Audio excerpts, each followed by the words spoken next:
អូខេតោះឥឡូវយើងចូលទៅមេរៀនមួយទៀតដែលតជាមួយនឹងការ install Active Directory Domain Service បាទ ADDS អញ្ចឹងនៅមេរៀនមុនយើងបានចេះអំពីរបៀបនៃការ remote desktop រួចរាល់ហើយបាទអញ្ចឹងដើម្បីចូលទៅ install បានខ្ញុំសន្មតថាអ្នកនរគ្នាមាន Windows Server រួចរាល់ហើយក៏យើងបាន remote desktop ទៅដែរបាទអញ្ចឹងបើអ្នកនរគ្នាអត់ទាន់បាន install ឬក៏អត់ទាន់បានមាន Windows Server ទេយើងទៅមើលមេរៀនមុនណាមេរៀនទី1ទី2ទី3របស់យើងបាទអញ្ចឹងដើម្បី install បានគឺអ្នកនរគ្នាបើកចូលទៅក្នុង Windows Server យើងមក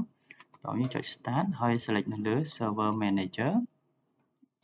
បាទបន្ទាប់មកគឺអ្នកនរគ្នា select នៅលើ manage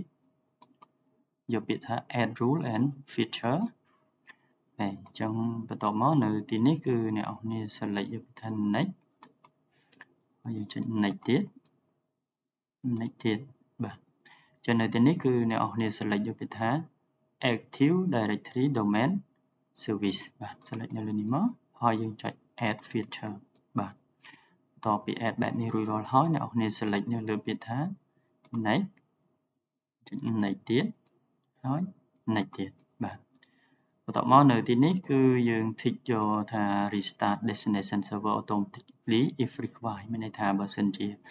Windows Server យើងតម្រូវឲ្យយើង restart computer អញ្ចឹងយើងនឹង restart automatically តែម្ដងបាទអញ្ចឹងយើងចុចនៅលើ install ហើយយើងរងចាំបាទអញ្ចឹងយឺតឬក៏លឿនអាស្រ័យទៅលើ computer របស់អ្នកនរគ្នាយើងចាំសិនអូខេអញ្ចឹងបន្ទាប់ពីអ្នកនរគ្នាបាន install រួចរាល់ហើយគឺយើង select នៅលើពាក្យថា promote this server to domain controller អញ្ចឹងយើងដំឡើងបាទ computer server របស់យើងនេះទៅជាបាទ machine main ដើម្បីគ្រប់គ្រង machine client computer ឬក៏ machine កូនបាទយើង select បែបនេះមកបាទបន្ទាប់មកអ្នកនរគ្នា select នៅពាក្យថា add a new forest បាទនេះ add a new forest ហើយយើងដាក់ឈ្មោះ domain របស់យើងបាទអញ្ចឹង domain របស់យើងគឺយើងដាក់ថា demo.local បាទ demo.local តោះមកយើងចុច next បាទតោះមកនៅទីនេះគឺជាកន្លែងដែលយើងត្រូវដាក់ password នៅពេលដែលអ្នកនរគ្នាត្រូវការ restore បាទ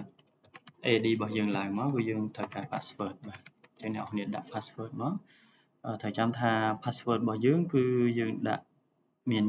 អក្សរតូចអក្សរធំលេខនិងនិមិត្តសញ្ញាបាទ special character របស់យើងហ្នឹងយើងមើលនៅខាងលើ function for the functional level នេះគឺយើង select យក by default តែម្ដងយក2016ហើយ domain functional level ក៏យើង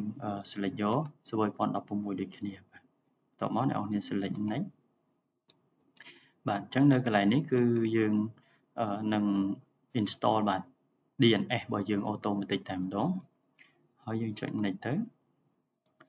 យើងរងចាំប្រហែលជា1នាទីតម្រាំតែ system របស់យើងហ្នឹងគាត់ set up ឲ្យបាទ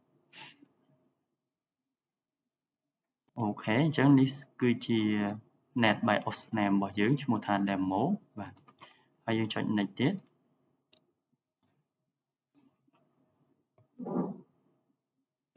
ហើយយើងចុច next ទៀតយើងចុច next ទៀតបាទបន្ទាប់មក computer server របស់យើងនឹងធ្វើការ check prerequisite ថាតើ computer server របស់យើងហ្នឹងបានបំពេញគ្រប់លក្ខខណ្ឌតម្រូវការហើយឬនៅបាទបើសិនជាបានបំពេញលក្ខខណ្ឌរួចរាល់ហើយគឺនឹងចេញសញ្ញា tick ពណ៌បៃតងបែបនេះអញ្ចឹងអ្នកនរគ្នាចុច next ហើយ install តែម្ដង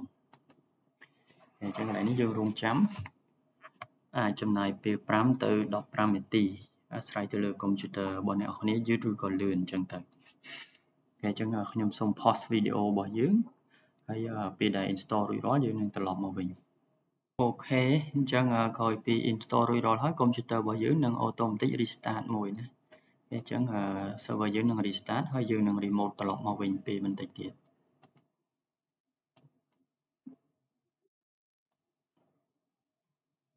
បាទ server យើងចាប់ផ្ដើម restart ហើយអូខេអញ្ចឹងឥឡូវ server របស់យើងបានrestart រួចរាល់ហើយបាទអញ្ចឹង server របស់យើង up ហើយអញ្ចឹងយើង remote ទៅកាន់ Windows server យើងម្ដងទៀតបាទអញ្ចឹងនេះគឺជា Windows server របស់យើង double click ហើយចុច yes មក OK ចឹងយើងបាន install Active Directory Domain Service ហើយយើងបាន promote បាទ server របស់យើងទៅជា domain controller បានជោគជ័យហើយបាទអញ្ចឹងយើងទៅធ្វើការ verify ជាមួយគ្នាបាទអញ្ចឹងយើង select នៅលើ tool ហើយយើង select នៅលើ Active Directory User and Computer នៅទីនេះបាទ select មកអញ្ចឹងនេះគឺជា Active Directory User and Computer របស់យើងបាទអញ្ចឹងអ្នកនរគ្នា select expand បែបនេះមកអញ្ចឹងនៅក្នុងនេះយើងមានដូចជា built-in OU Computer OU Domain Controller បាទយើងមាន Domain Controller មួយគ្រឿងអូខេហើយនឹង OU ផ្សេងទៀតបាទអរគុណច្រើនអញ្ចឹងការ install AD ក៏ដូចជាដំឡើង machine computer របស់យើងទៅជា Domain Controller គឺទទួលបានជោគជ័យយើងនឹងជួបគ្នានៅមេរៀនវីដេអូបន្ទាប់ទៀតទាក់ទងជាមួយនឹងការបង្កើត user បង្កើត group បាទហើយនឹង move user អីជាដើមបាទអរគុណច្រើន